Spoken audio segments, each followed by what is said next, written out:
I don't know why I set my time for 8:30. Apparently I'm dumb. Like, I go live at 8, but whatever. I'll be right back.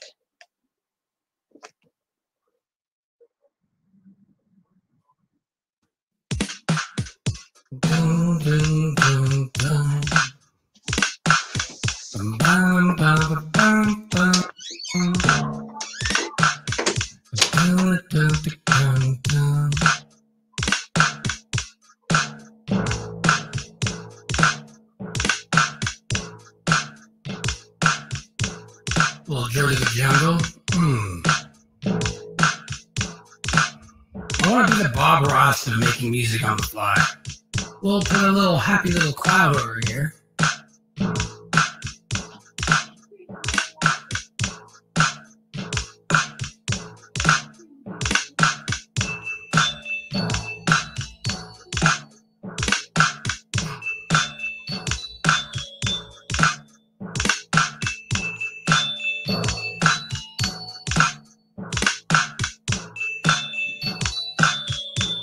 How about a little cello?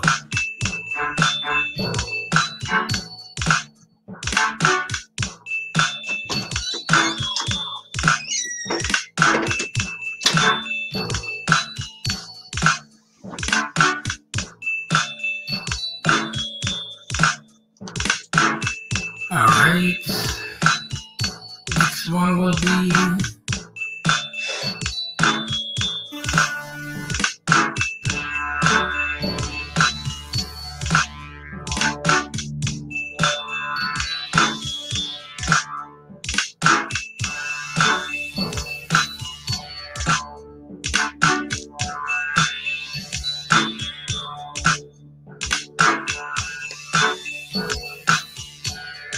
It's like the Main Street Electrical Parade.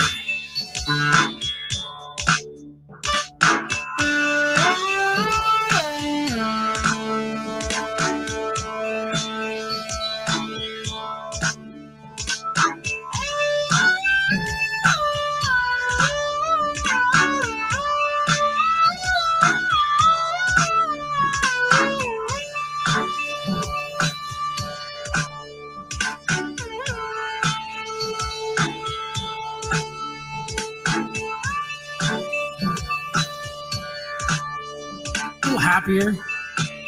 We're not going to do Kwanzaa.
Friday night, y'all. Give me some words.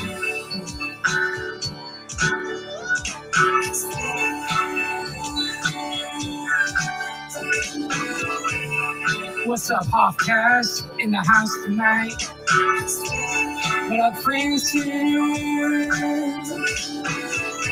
In there, streaming my sunset here. Watching from on this earth from hilariously low tech.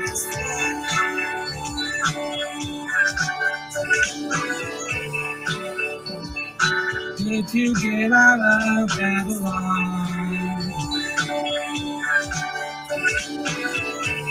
I remember the pub last night.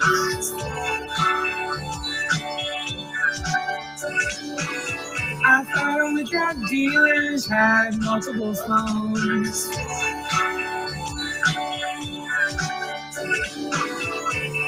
Yes, ma'am, we are playing. Does that mean you're leaving Barbara? Go to Arkansas. Legit. Sarah has a good picture of us all laying in bed, watching Bob on that shitty TV.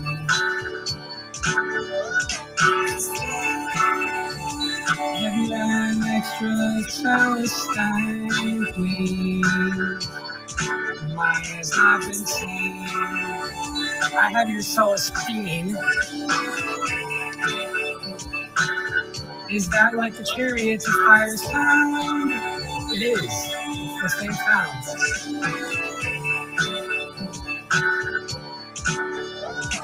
It sounds like a 70s theme to a show about dinosaurs. Let's take a trip 6 million years in the making. This is gold, real. Also, the white versions of Neil deGrasse Tyson with a beard and pearls. We are the bike thief Tyson. Baby says the stream will be over soon. Just saying I'll be around for backup vocals. They're writing alright. You to talk playing. At least the last one.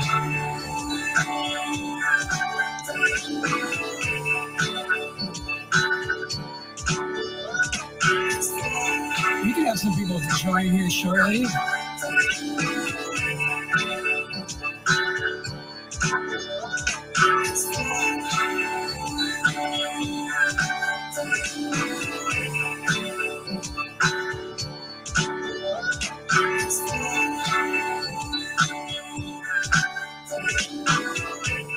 We can have a few people come up shortly. Cause I don't have much else to do. Crumb loves hot dogs forever. Ooh, Barbara's got the best lyrics so far. Crumb loves hot dogs forever.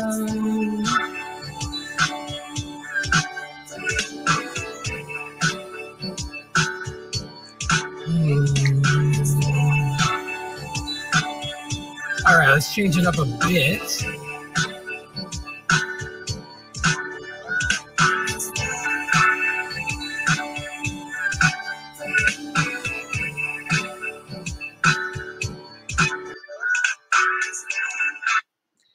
Hello and welcome to Storytime with Dottie.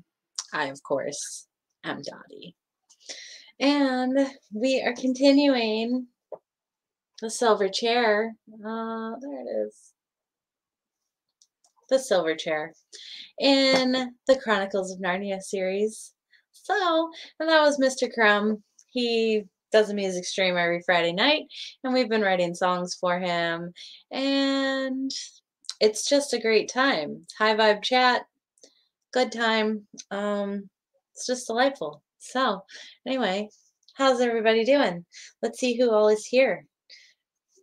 Glowbusters, hey! Kirk, of course, loyal fan. Waters Above, hello. And Juan Torres was here. Sue Finelli, Bane Bear, hello. Hello to everyone. Yes, Bob wins, except when he doesn't. So, you know, there's that. He is not the undefeated champ of Monday Night Trivia. He has had stiff competition these last couple weeks, but I have a feeling that maybe he's letting people win so that nobody thinks that he like already knows the answers, you know. He's uh politely declining that win. So, you know, I see you, Bob. I know we know your angle here. So, how's everybody doing? I personally, oh, it's 11:11 on the East Coast. It's only stupid 8:11 here on the West Coast, but you know, I suppose that's fine. Oh my, give me one moment.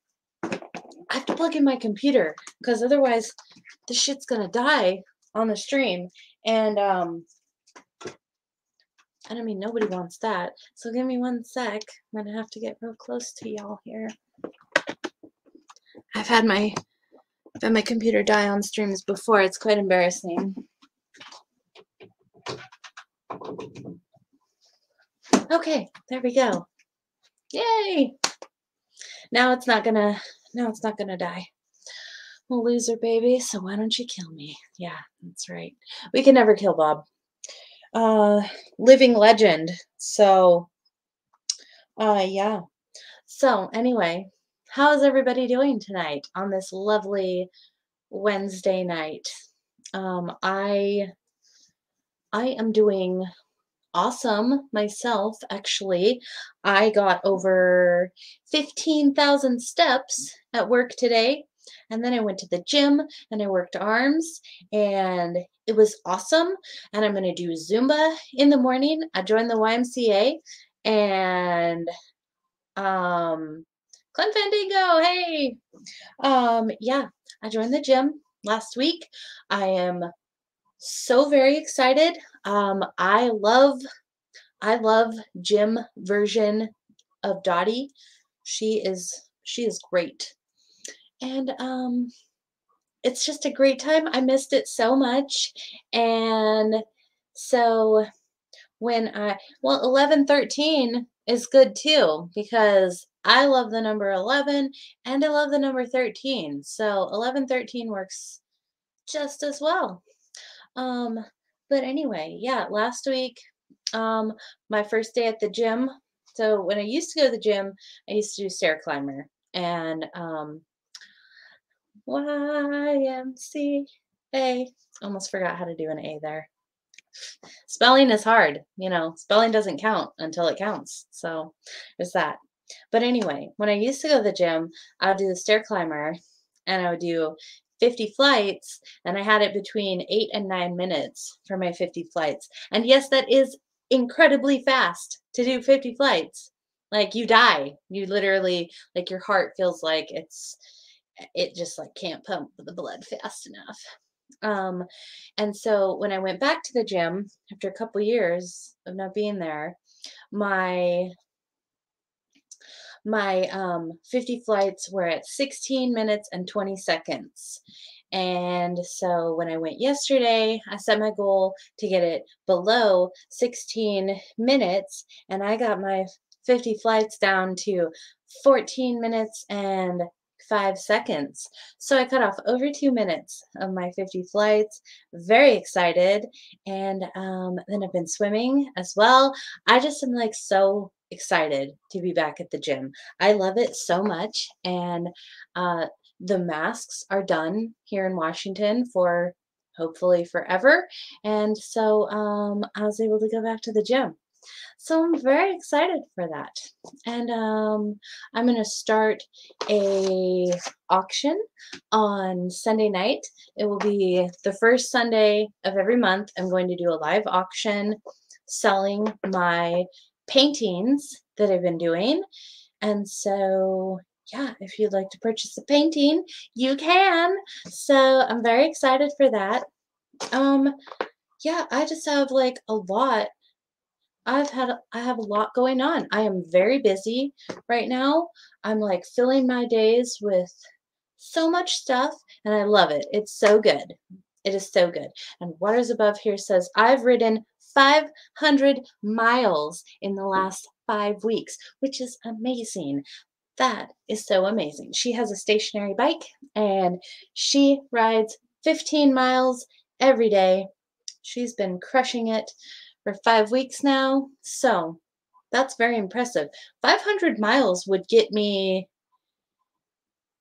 I mean, that would get me into multiple other states, really. Like I would be like a good ways into Oregon if I drove 500 miles. So that's quite the trek. That's very very impressive. So she lost 10 pounds too. Yes, yes, crushing, crushing.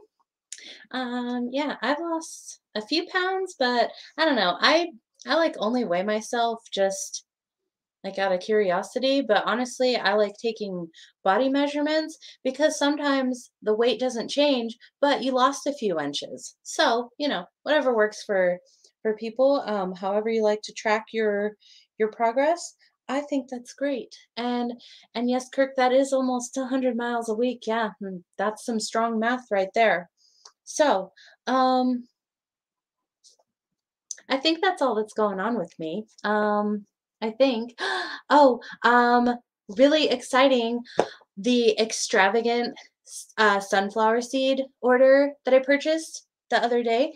I got an email today that they shipped. So my like one of a kind Van Gogh sunflowers are on their way to me, and I will not be sorry that I spent a ridiculous amount of money on these seeds. I'm not sorry, okay? And I will not be plant shamed. So keep all your plant shaming to yourself because I do not accept that. Um, but yes, this was the most amount of money that I have ever spent on. Well, it will end up being 2 packs of seeds because I get 1 pack right now, and then I get 1 pack next spring, and then I can save all the seeds from any of the sunflowers that I grow.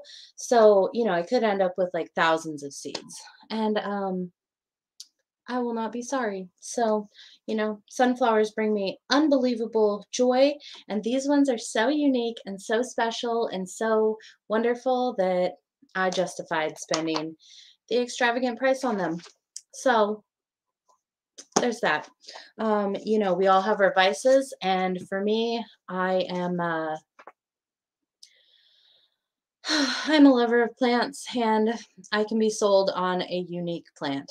Like if there are, 5 varieties of the same plant, but one is variegated and unique, yes, I will get that one, even if it costs more. And that just is how that just is how I am. So I love variegated plants. I love unique things. I love to grow stuff that I haven't ever seen, or you just can't get, like I would grow a red carrot just because it's like you're never going to get a red carrot in a grocery store. And so that's pretty much where I am with that. But um yeah, I think that's it. I think that's it. So we can get to our 2 chapters tonight. So, and yes, you get double story time this week because Waters Above tomorrow is going to be reading the Celestine Prophecy. So, I'm pretty excited for that. I have not read it, and I've heard that it's very good for people who are on a truth journey and whatnot. So, I look forward to listening to that. So yeah, you get bonus story time. So enjoy that. And that'll be on Waters Above channel tomorrow. 7:30 Eastern time, 4:30 for those of us on the West Coast. So yes, super excited for that. So we're continuing the Silver Chair, and we're on chapter 11, and we are in the Dark Castle. When the meal, which was pigeon pie, cold ham, salad, and cakes, had been brought, and all had drawn their chairs up to the table and begun, the knight continued, "You must under You must understand, friends, that I know nothing of who I was and whence I came into this dark world. I remember no time when I was not dwelling, as now, this, at the court of this all but heavenly queen. But but my thought is that she saved me from some evil enchantment and brought me hither of her exceeding bounty. Honest Frogfoot, your cup is empty. Suffer me to refill it. And this seems to me the likelier because even now I am bound by a spell from which my lady alone can free me.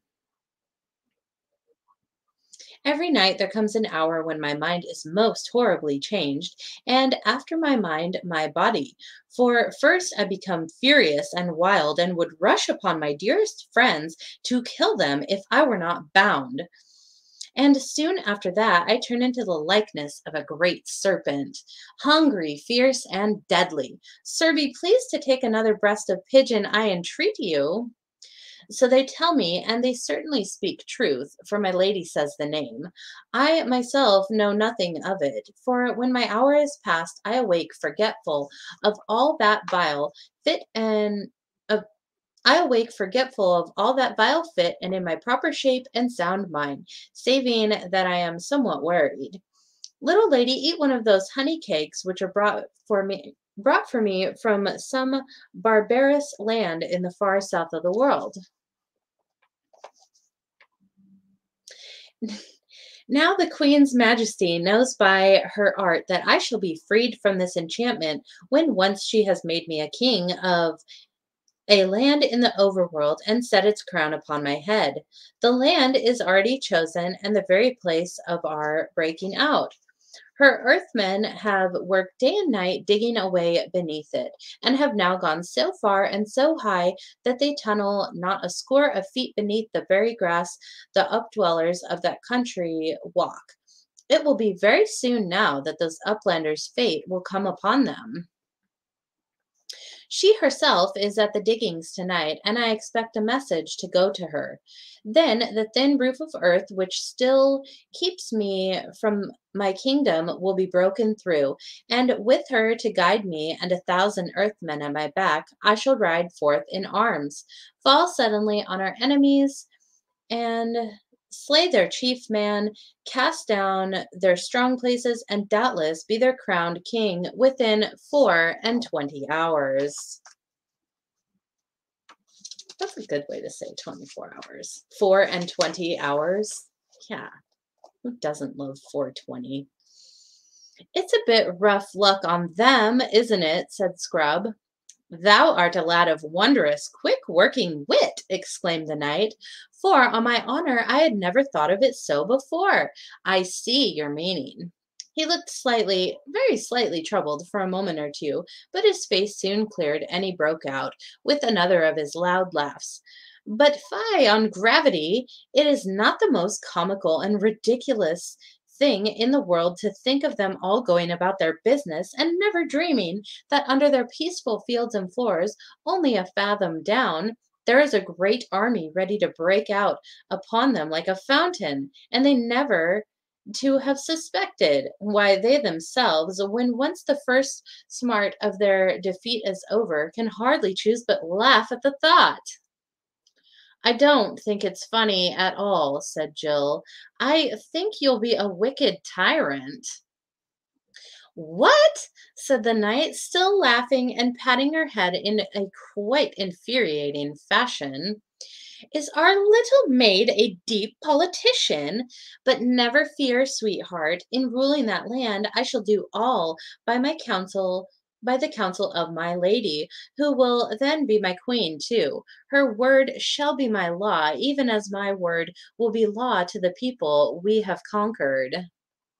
Where I come from, said Jill, who was disliking him more every minute, they don't think much of men who are bossed about by their wives. Shalt think otherwise when thou hast a man of thine own, I warrant you, said the knight, apparently thinking this very funny. But with my lady it is another matter. I am well content to live by her word, who has already saved me from 1,000 dangers.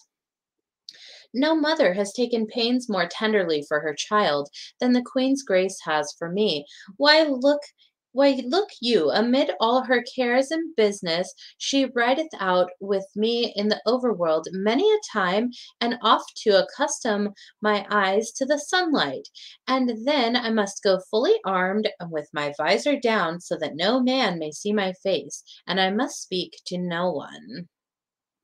For she had found out by art magical for she had found out by art magical that this would hinder my deliverance from the grievous enchantment I lie under. It is not that a lady worthy of a man's whole worship. Sounds a very nice lady indeed, said Puddleglum in a voice which meant exactly the opposite. They were thoroughly tired of the night's talk before they had finished supper. Puddleglum was thinking, I wonder what game that witch is really playing with this young fool. Scrub was thinking, he's a great baby, really. Tied to that woman's apron strings, he's a sap.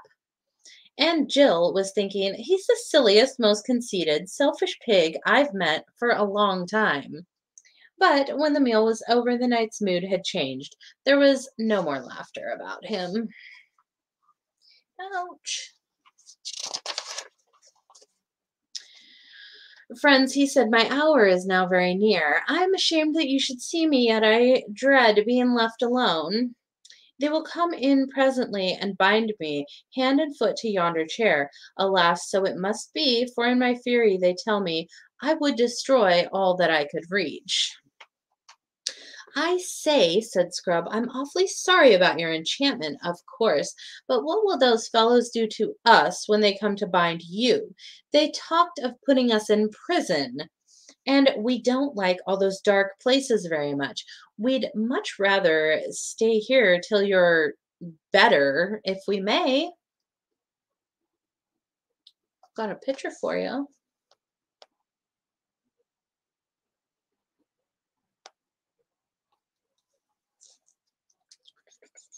It is well thought of, said the knight, but by custom, none but the queen herself remains with me in my evil hour. Such is her tender care for my honor that she would not willingly suffer any ears but her own to hear the words. To hear the words I utter in that frenzy. But I could not easily persuade my attendant gnomes that you should be left with me. And I think I hear their soft feet even now upon the stairs. Go through yonder door, it leads into my other apartments, and there either await my coming when they have unbound me, or if you will, return and sit with me in my ravings. They followed his directions and passed out of the room by a door which they had not yet seen opened. It brought them, they were pleased to see, not into darkness, but into a lighted corridor. They tried various doors and found what they very badly needed, water for washing and even a looking glass. He never offered us a wash before supper, said Jill, drying her face. Selfish, self-centered pig. Are we going back to watch the enchantment, or shall we stay here? Said Scrub. Stay here, I vote, said Jill. I'd much rather not see it. But she felt a little inquisitive all the same. No, go back, said Puddleglum. We may pick up some information, and we need all we can get. I am sure that Queen is a witch and an enemy, and those Earthmen would knock us on the head as soon as look at us. There's a stronger smell of danger and lies and magic and treason about this land than I've ever smelled before. We need to keep our eyes and ears open. They went back down the corridor and gently pushed the door open.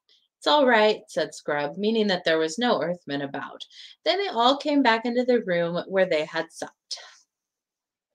The main door was now shut, concealing the curtain between which they had first entered. The knight was seated in a curious silver chair, to which he was bound by his ankles, his knees, his elbows, his wrist, and his waist. There was sweat on his forehead, and his face was filled with anguish. Hey, Barbara Bear. That's all good.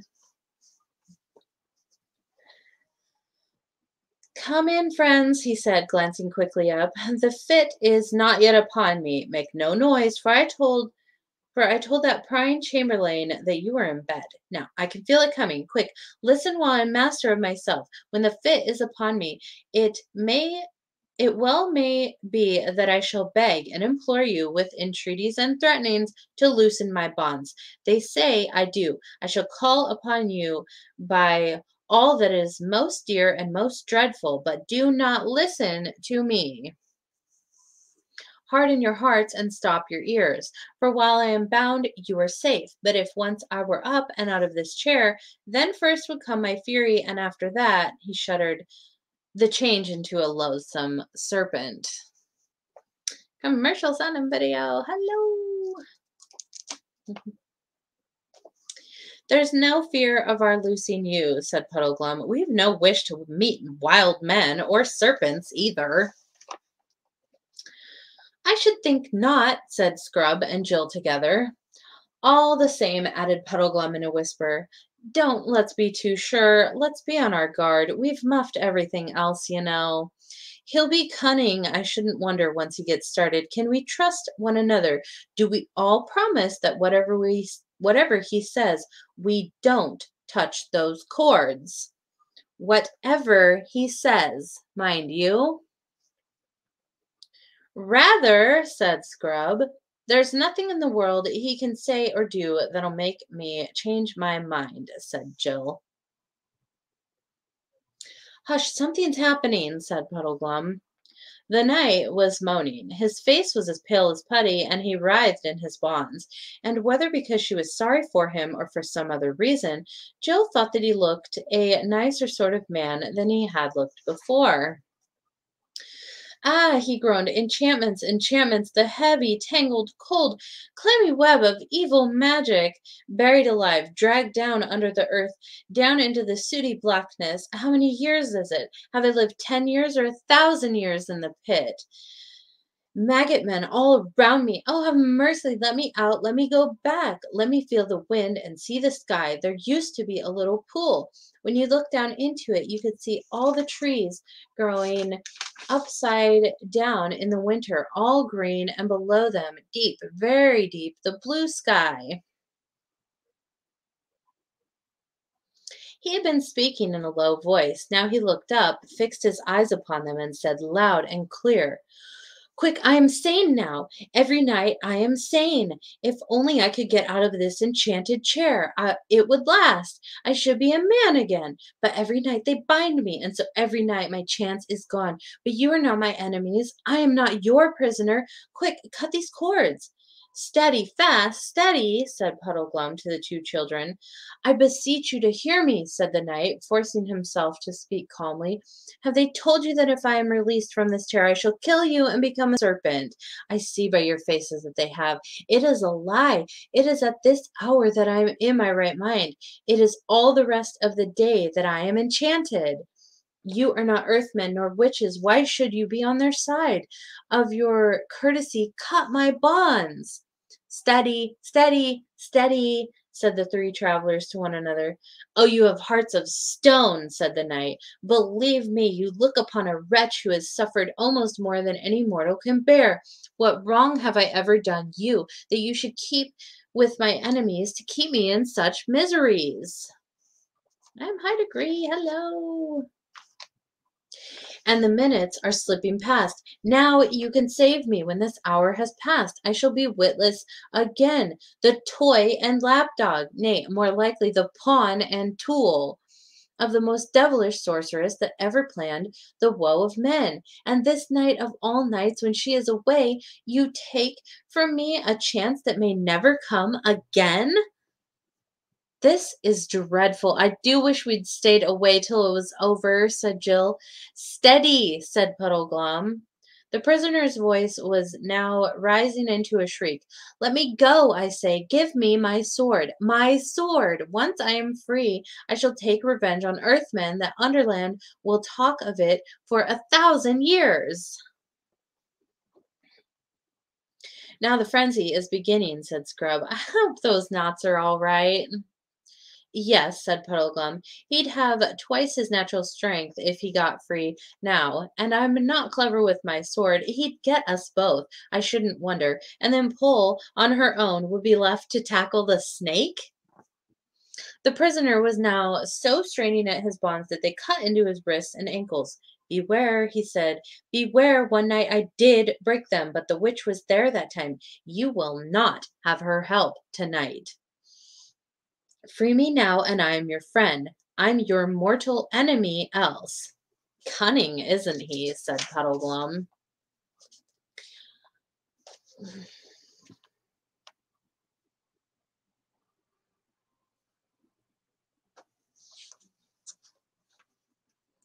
Once and for all, said the prisoner, I adjure you to set me free. By all fears and all loves, by the bright skies of Overland, by the great lion, by Aslan himself, I charge you. Oh, said the three travelers, as though they had been hurt. It's the sign, said Puddleglum. It was the words of the sign, said Scrub more cautiously. Oh, what are we to do? Said Jill. It was a dreadful question. What had been the use of promising one another that they would not on any account set the knight free if they were now to do so the first time he happened to call upon a name they really cared about? On the other hand, what had been the use of learning the signs if they weren't going to obey them? Yet could Aslan have really meant them to unbind anyone, even a lunatic, who asked it in his name? Could it be a mere accident? Or how if the Queen of the Underworld knew all about the signs and had made them the knight learn this name simply in order to entrap them? But then, supposing this was the real sign, they had muffed three already. They daren't muff the fourth. Oh, if only we knew, said Jill. I think we do know, said Puddleglum. Do you mean you think everything will come right if we do untie him? Said Scrub. I don't know about that, said Puddleglum. You see, Aslan didn't tell Pole what would happen. He only told her what to do. That fellow will be the death of us once he's up, I shouldn't wonder. But that doesn't let us off following the sign. They all stood looking at one another with bright eyes. It was a sickening moment. All right, said Jill suddenly. Let's get it over. Goodbye, everyone. Then they all shook hands. The knight was screaming by now, and there was foam on his cheeks. Come on, Scrub, said Puddleglum. He and Scrub drew their swords and went over to the captive. In the name of Aslan, they said, and began methodically cutting the cords. The instant the prisoner was free, he crossed the room in a single bound, seized his own sword, which had been taken from him and laid on the table, and drew it. You first, he cried, and fell upon the silver chair. That must have been a good sword. The silver gave way before its edge-like string, and in a moment a few twisted fragments shining on the floor were all that was left. But as the chair broke, there came from it a bright flash, a sound like small thunder, and for one moment a loathsome smell. See that? Look at that! He just broke the chair. The silver chair. How do you get so much silver that you make a chair out of it? Anyway. Lie there, vile engine of sorcery, he said, lest your mistress should ever use you for another victim. Then he turned and surveyed his rescuers, and the something wrong, whatever it was, had vanished from his face. What, he cried, turning to Puddleglum, do I see before me a marshwiggle, a real, live, honest, Narnian marshwiggle? Oh, so you have heard of Narnia after all, said Jill. Had I forgotten it when I was under the spell? Asked the knight. Well, that and all other bedevilments are now over. You may well believe that I know Narnia, for I am Rillian, Prince of Narnia, and Caspian, the great king, is my father. Your Royal Highness, said Puddleglum, sinking on one knee, and the children did the same. We have come hither for no other end than to seek you. And who are you, my other deliverers? Said the prince to Scrub and Jill. We were sent by Aslan himself from beyond the world's end to seek your highness, said Scrub. I am Eustace, who sailed with him to the island of Ramandu. I owe all three of you a greater debt than I can ever pay, said Prince Rillian. But my father, is he yet alive? Is he yet alive? He sailed east again before we left Narnia, my lord, said Puddleglum. But your highness must consider that the king is very old. It is 10 to 1 his majesty must die on the voyage. He is old, you say. How long, then, have I been in the power of the witch? It is more than 10 years since your highness was lost in the woods at the north side of Narnia. 10 years, said the prince, drawing his hand across his face as if to rub away the past. Yes, I believe you. For now that I am myself, I can remember that enchanted life, though while I was enchanted, I could not remember my true self. And now, fair friends, but wait, I hear their feet. Does it not sicken a man, that padding woolly tread? Fa! On the stairs. Lock the door, boy, or stay. I have a better thought than that. I will fool these earthmen if Aslan gives me the wit. Take your cue from me. He walked resolutely to the door and flung it wide open. Chapter 12. The Queen of Underland. 2 earthmen entered, but instead of advancing into the room, they placed themselves on each side of the door and bowed deeply. They were followed immediately by the last person whom anyone had expected or wished to see, the Lady of the Green Kirtle, the Queen of Underland. She stood dead still in the doorway, and they could see her eyes moving as she took in the whole situation.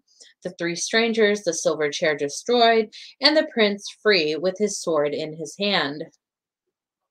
She turned very white, but Jill thought it was the sort of whiteness that comes over some people's faces not when they are frightened, but when they are angry. For a moment the witch fixed her eyes on the prince, and there was murder in them. Then she seemed to change her mind. Leave us, she said to the 2 earthmen, and let none disturb us till I call, on pain of death. The gnomes padded away obediently, and the witch queen shut and locked the door. How now, my lord prince, she said, has your nightly fit not yet come upon you, or is it over so soon? Why stand you here unbound? Who are these aliens, and is it they who have destroyed the chair which was your only safety? Prince Rillian shivered as she spoke to him, and no wonder. It is not easy to throw off in half an hour an enchantment which has made one a slave for 10 years. Then, speaking with a great effort, he said, Madam, there will be no more need of that chair, and you who have told me 100 times how deeply you pitied me for the sorceries by which I was bound will doubtless hear with joy that they are now ended forever. There was, it seems, some small error in your ladyship's way of treating them. These, my true friends, have delivered me. I am now in my right mind, and there are 2 things I will say to you. First, as for your ladyship's design of putting me at the head of an army of earthmen so that I may break out into the overworld and there, by main force, make myself king over some nation that never did me wrong, murdering their natural lords and holding their throne as a bloody and foreign tyrant. Now that I know myself, I do utterly abhor and renounce it as plain villainy. And second, I am the king's son of Narnia, Rillian, the only child of Caspian, 10th of that name, whom some call Caspian the seafarer. Therefore, madam, it is my purpose, as it is also my duty, to report suddenly from your highness's court into my own country. Please it you to grant me and my friends safe conduct and a guide through your dark realm. Now the witch said nothing at all, but moved gently across the room, always keeping her face and eyes very steadily toward the prince. When she had come to a little ark set in the wall not far from the fireplace, she opened it and took out first a handful of green powder. This she threw on the fire. It did not blaze much, but a very sweet and drowsy smell came from it.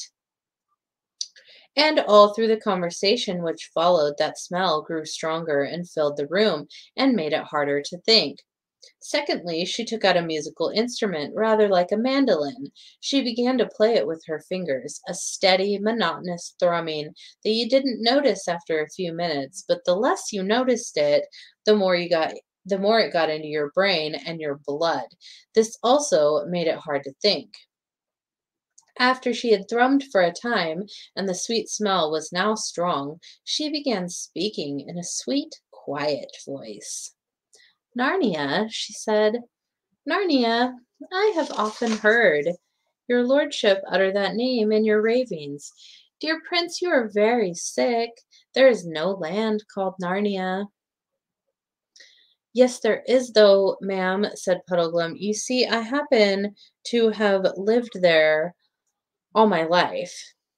Indeed, said the witch. Tell me, I pray you, where that country is. Up there, said Puddleglum, stoutly pointing overhead. I don't know exactly where. How, said the queen with a kind, soft, musical laugh, is there a country up among the stones and mortar on the roof? No, said Puddleglum, struggling a little to get his breath. It's in Overworld. And what or where, pray, is this, how do you call it, Overworld? Oh, don't be so silly, said Scrub, who was fighting hard against the enchantment of the sweet smell and the thrumming, as if you didn't know. It's up above, up where you can see the sky and the sun and the stars. Why, you've been there yourself. We met you there. I cry you mercy, little brother, laughed the witch. You couldn't have heard a lovelier laugh.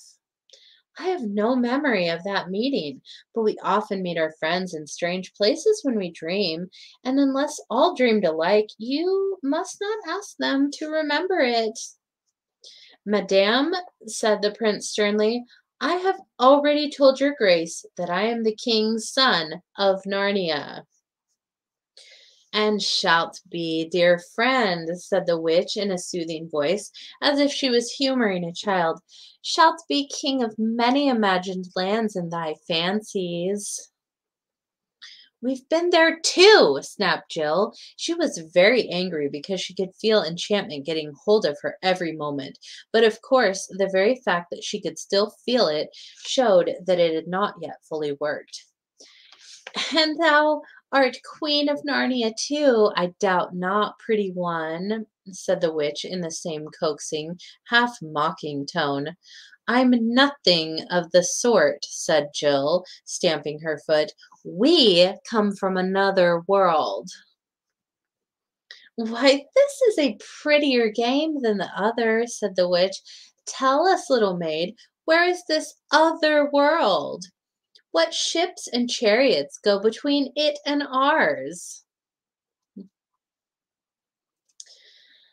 Of course, a lot of things darted into Jill's head at once. Experiment house, Adela Pennyfather, her own home, radio sets, cinemas, cars, airplanes, ration books, cues, but they seemed dim and far away. Thrum, thrum, thrum, went the strings of the witch's instrument. Jill couldn't remember the names of the things in our world, and this time it didn't come into her head that she was being enchanted, for now the magic was in its full strength. And of course, the more enchanted you get, the more you feel that you are not enchanted at all. She found herself saying, and at the moment it was a relief to say, no, I suppose that other world must all be a dream. Yes, it is all a dream, said the witch, always thrumming. Yes, all a dream, said Jill. There never was such a world, said the witch. No, said Jill and Scrub, never was such a world. There never was any world but mine, said the witch. There never was any world but yours, said they. Puddleglum was still fighting hard. I don't know rightly what you all mean by a world, he said, talking like a man who hasn't enough air. But you can play that fiddle till your fingers drop off, and still you won't make me forget Narnia and the whole overworld, too. We'll never see it again, I shouldn't wonder. You may have blotted it out and turned it dark like this, for all I know. Nothing more likely. But I know I was there once. I've seen the sky full of stars. I've seen the sun coming up out of the sea of a morning and sinking behind the mountains at night. And I've seen him in the midday sky when I couldn't look at him for brightness. Puddleglum's words had a very rousing effect. The other three all breathed again and looked at one another like people newly awaked. Why, there it is, cried the prince. Of course, the blessing of Aslan upon this honest Marshwiggle. We have all been dreaming these last few minutes. How could we have forgotten it? Of course, we've all seen the sun.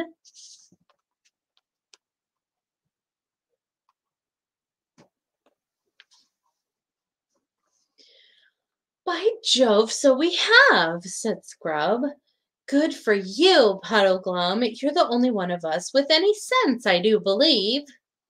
Then came the witch's voice, cooing softly like the voice of a wood pigeon from the high elms in an old garden at 3 o'clock in the middle of a sleepy summer afternoon, and it said, What is this sun you all speak of? Do you mean anything by the word? Yes, we jolly well do, said Scrub. Can you tell me what it's like? Asked the witch. Thrum, thrum, thrum went the strings.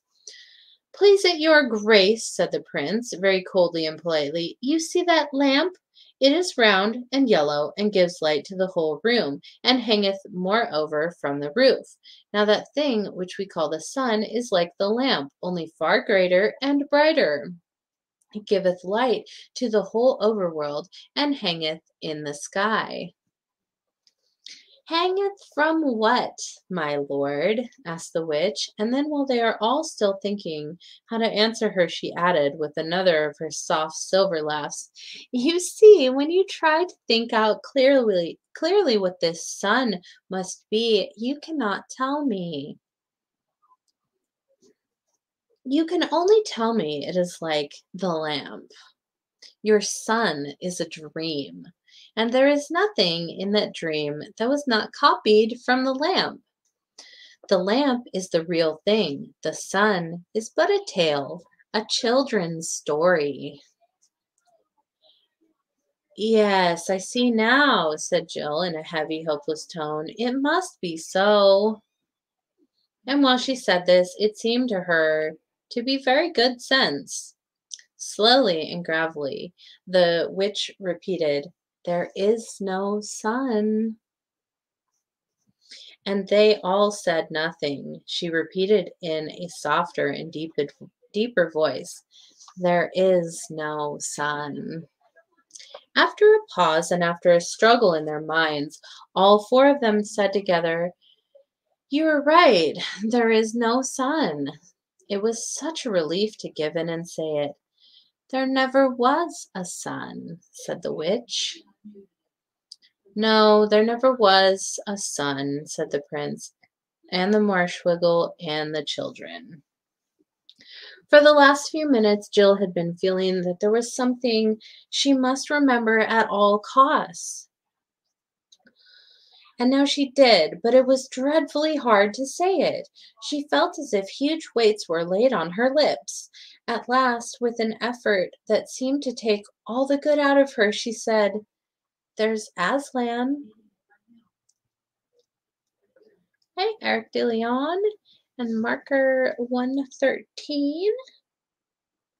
Hidden Truth Drop. Yes, I have heard that the Chronicles of Narnia are like mirrored off the Bible. which I don't know how to do a deep dive on that, and I wish I did.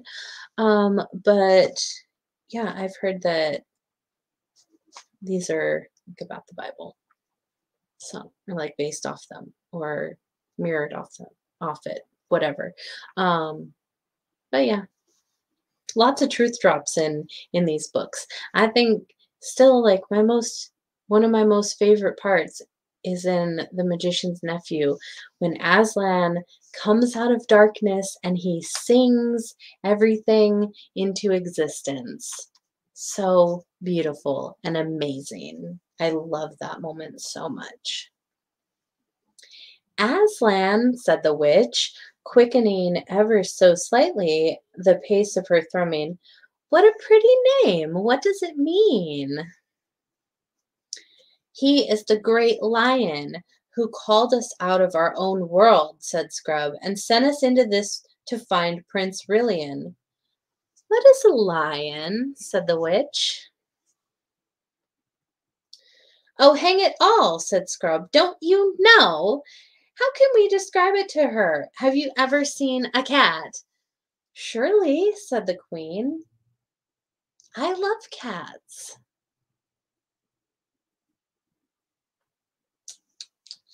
Well, a lion is a little bit, only a little bit, mind you, like a huge cat with a mane. At least it's not like a horse's mane, it's more like a judge's wig. And it's yellow and terrifically strong. The witch shook her head. I see, she said, that we should do no better with your lion, as you call it, than we did with your son. You have seen lamps, and so you imagined a bigger and better lamp and called it the sun. You've seen cats, and now you want a bigger and better cat, and it's to be called a lion. Well, it is a pretty make-believe, though, to say truth, it would suit you all better if you were younger. And look how you can put nothing into your make-believe without copying it from the real world. This world of mine, which is the only world. But even you children are too old for such play. As for you, my lord prince, that art a man full grown, fie upon you! Are you not ashamed of such toys? Come, all of you, put away these childish tricks. I have work for you all in the real world. There is no Narnia. There is no overworld. No sky, no sun, no Aslan. And now to bed all, and let us begin a wiser life tomorrow. But first to bed, to sleep, deep sleep, soft pillows, sleep without foolish dreams. I mean, this queen is like, she's the epitome of an atheist. I mean, like, what else could you possibly call her? I mean, she's delusional and hey, no Narnia, no overworld, no sky, no sun, no Aslan. Girl, like you just haven't met Aslan. You haven't been graced by the warmth of the sun. Um, yeah, she's something else. Pure delusional atheist. The prince and the two children were standing with their heads hung down, their cheeks flushed, their eyes half closed, the strength all gone from them, the enchantment almost complete. But Puddleglum, desperately gathering all his strength, walked over to the fire. Then he did a very brave thing. He knew it wouldn't hurt him quite as much as it would hurt a human, for his feet, which were bare, thought I was going to sneeze, were webbed and hard and cold-blooded like a duck's. But he knew it would hurt him badly enough, and so it did. With his bare foot, he stamped on the fire, grinding a large part of it into ashes on the flat hearth. And three things happened at once. JT Murphy, hello. My hair looks so pretty, full, and shiny. Oh, thank you. That's so nice. It's getting long and it's getting kind of wild, like a mane, actually. First, the sweet, heavy smell grew very much less, for though the whole fire had not been put out, a good bit of it had, and what remained smelled very largely of burnt marshwiggle, which is not an enchanting smell at all. This instantly made everyone's brain far clearer. The prince and the children held up their heads again and opened their eyes. Secondly, the witch, in a loud, terrible voice, utterly different from all the sweet tones she had been using up till now, called out, "What are you doing? Don't dare to touch my fire again, mud filth, and I'll turn the blood to fire in your veins." Thirdly, the pain itself made Puddleglum's head for a moment perfectly clear, and he knew exactly what he really thought. There is nothing like a good shock of pain for dissolving certain kinds of magic. "One word, ma'am," he said, coming back from the fire limping because of the pain. "One word. All you've been saying is quite right. I shouldn't wonder. I'm a chap who always liked to know the worst and then put the best face I can on it, so I won't deny any of what you said. But there's one thing more to be said. Even so, suppose we have only dreamed or made up all those things, trees and grass and sun and moon and stars and Aslan himself. Suppose we have. Then all I can say is that in that case, the made up things seem a good deal more important than the real ones. Suppose this black pit of a kingdom of yours is the only world. Well, it strikes me as a pretty poor one, and that's a funny thing when you come to think of it. We're just babies making up a game, if you're right, but four babies playing a game can make a play world which licks your real world hollow. I'm on Aslan's side, even if there isn't any Aslan to lead it. I'm going to live as a Narnian as I can, even if there isn't any Narnia."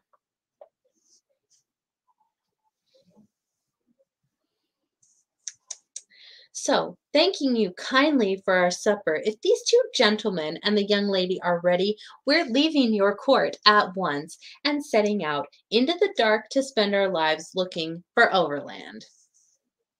Not that our lives will be very long, I should think, but that's small loss if the world's as dull a place as you say. Yeah, Eric, we all see you. You better watch yourself. "Oh, hurrah! Good old Puddleglum!" cried Scrub and Jill, but the prince shouted suddenly, "Where? Look to the witch!" When they did look, their hair nearly stood on end. The instrument dropped from her hands. Her arms appeared to be fastened to her sides. Her legs were intertwined with each other, and her feet had disappeared. The long green train of her skirt thickened and grew solid, and seemed to be all one piece with the writhing green pillar of her interlocked legs.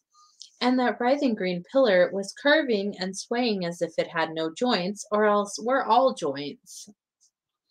And her head was thrown far back, and while her nose grew longer and longer, every other part of her face seemed to disappear except her eyes. Huge, flaming eyes they were now, without brows or lashes. And all this takes time to write down. It happened so quickly that there was only just time to see it. Long before there was time to do anything, the change was complete, and the great serpent with the wit and the great serpent which the witch had become, green as poison, thick as Jill's waist, had flung 2 or 3 coils of its loathsome body round the prince's legs. Quick as lightning, another great loop darted round, intending to pinion his sword arm to his side. But the prince was just in time. He raised his arms and got them clear. The living knot closed only round his chest, ready to crack his ribs like firewood when it drew tight. Jeannie, hey! Eric, we are not on the Lord of the Rings yet? No, we're not. We're not at all. We still have 4 chapters to go in this book, and then we have 1 more book to go in this series. And then, yes, you will get your heart's desire. We will be moving on to the Lord of the Rings. And did my beauty mole change sides? No, it didn't. It's always been on the left side, but front-facing camera flops it. I don't know. I mean, to me, it looks like it's still the left. Anyway, and Brian Stavely, hi. Thanks for stopping by. You're never in my chat. I feel honored. I lost my place. I got so distracted. Yeah, my mole was Mandela affected. Yeah, exactly. None of you even know me. Oh my goodness. The prince caught the creature's neck in his left hand, trying to squeeze it till it choked. This held its face, if you could call it a face, about 5 inches from his own. The forked tongue flickered horribly in and out, but could not reach him. With his right hand, he drew back his sword for the strongest blow he could give. Meanwhile, Scrub and Puddleglum had drawn their weapons and rushed to his aid. All 3 blows fell at once. Scrub's, which did not even pierce the scales and did no good. Salted Cedar, hey! Yeah, it is a beauty mark. That's my Monroe mole, or whatever. I don't know. Whatever.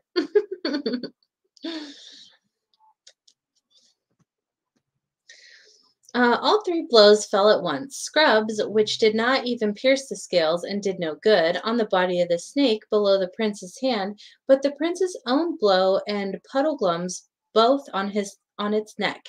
Even that did not quite kill it, though it began to loosen its hold on Rillian's legs and chest.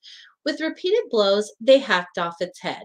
The horrible thing went on coiling and moving like a bit of wire long after it had died, and the floor, as you may imagine, was a nasty mess.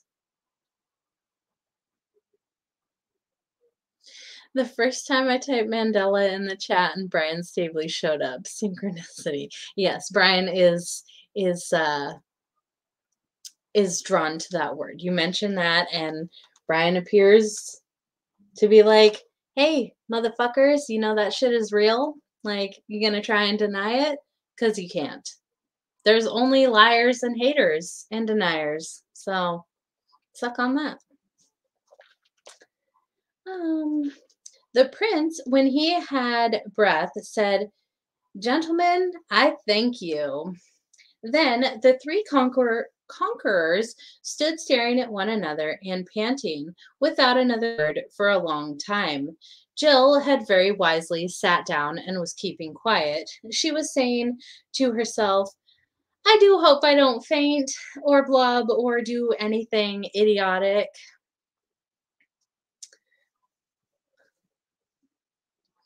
My royal mother is avenged, said Rillian presently. This is undoubtedly the same worm that I pursued in vain by the fountain in the forest of Narnia so many years ago. All these years I have been the slave of my mother's slayer. Yet I am glad, gentlemen, that the foul witch took to her serpent form at the last. It would not have suited well either with my heart or with my honor to have slain a woman. But look to the lady, he meant Jill. I'm all right, thanks, she said. Damsel, said the prince, bowing to her, you are of a high courage, and therefore I doubt not you come of a noble blood in your own world. But come, friends, here is some wine left. Let us refresh ourselves and each pledge his fellows. After that, to our plans. A jolly good idea, sir, said Scrub. And that's the end of our 2 chapters. So yes, we have 4 chapters left. And let me say hello. Some other people popped in. Oh, Salted Cedar, why aren't you a moderator? I don't know why. Okay, there you go. Fix that. THC, hello. And there was someone else. Chris from South Jersey, hello.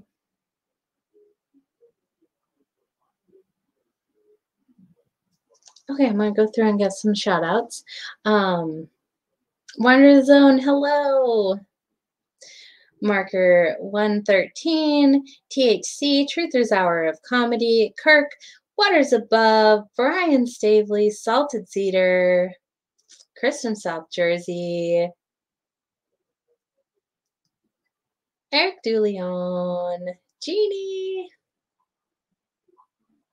Jenny T.I. Murphy. I'm just throwing out wrenches. Here we go. Enjoy. Sue Finelli. Anyone did I miss? Barbara Zena Bear. I am high degree, commercial sound and video. Oh my gosh, so many awesome people here. I don't ever have this many people in story time. Globebusters was here. He probably fell asleep. Clem Fandango. You say that gravity's not real, Bob will probably pop back in and be like, actually, I know what gravity is. I can explain that to you. And you mentioned the Mandela effect, and Brian appears out of nowhere. It's like we can summon people. It's amazing. Juan Torres was here. He went to bed a while ago. Bane Bear was here as well. Crashing. Daryl Davis, you showed up as well. Awesome. Did like someone share my stream? Because some of you people are never here, but I appreciate it. That's awesome. So, yeah, I will be back. Well, I have a lot of things going on between now and next story time. So, join me on Sunday night. I'm not positive what time, probably about 8 p.m. I'm going to be having a live auction for my paintings. So you can buy a one-of-a-kind Dottie original. And so I'll be doing that. And then I have Waters World Monday Night Trivia on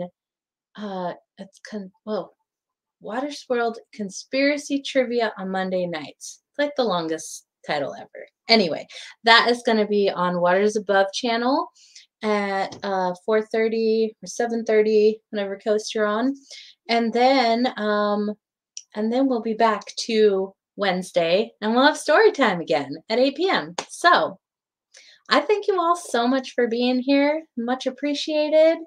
And yeah, much love, guys and gals. And don't forget to stop by Waters Above channel tomorrow. She's reading the Celestine Prophecy. So that's going to be enjoyable. But Chris from South Jersey, usually in bed. I'm old after Staley's live. I saw notification, normally catch it later. Okay, cool. I mean, I've heard that many people say that my streams put them to sleep. And Ceiling Fan Man, hey! So yeah, I mean, I guess that's a good thing if my voice is relaxing and I put you to sleep, but you know, I would like you to stay awake so that you can enjoy the actual story, but whatever, it's all good. I would rather have people say, "Oh, you're relaxing," and put me to sleep instead of like, "Wow, she screeches like a, a dying cat." Which, I mean, there's some people who probably think that, but I don't care what haters think because they have nothing, and I have tomatoes growing in my bedroom. So screw the haters. But yeah, thanks so much, everyone, for stopping by. It's awesome. You guys fill my heart and just fill me with love. So best tribe ever. And yeah, I will see you all Sunday night for my art auction. So come and buy a painting from me. Much love, and I'll see you guys and gals on the flat side.